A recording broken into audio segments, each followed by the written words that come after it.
And nga pala sir, just to make sure na matutulungan po namin kayong magkabahay, tatanong ko lang po, kayo po ba ay nasa tamang edad na? Yes, 40.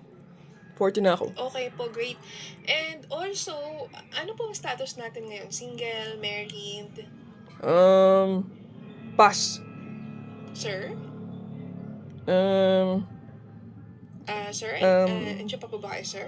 ano to? Yes po. Single or married? Legally separated? Eh, Widower? Single. Walang nagmamahal sa akin eh. Ano pong... Single.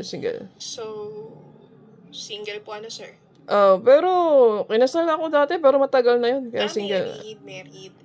Hindi ako married. Single. Matagal na yun eh. Married po, sir. Yes po. Married. Kahit nagmahal na siya ng iba, married pa rin. Kahit iniwan niya kami, married pa. Yes. Married, sir? Unfair. Unfair yan. Hindi yan tama. Mali ka, miss. Mali. Minahal ko siya, nagmahal siya ng iba, iniwan kami, ganun-ganun lang, tapos married pa rin. Married pa rin, sir. Hindi. Unless, Hindi. Hindi ako makakapayag. Minahal ko siya, ang tagal ko nag-move on, tapos sasabihin mo, married. Married, sir. Hindi. Unless legally separated po or namayapa na si spouse. Pwede ko bang gawing mukhang aksidente yon?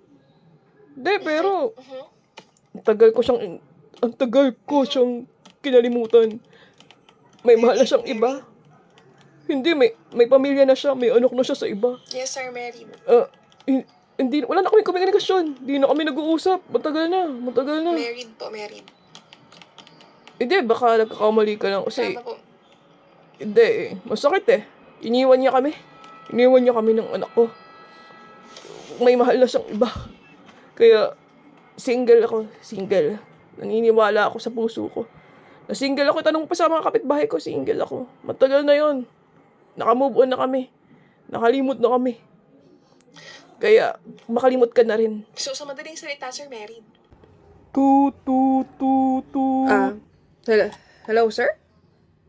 Hello? Sir?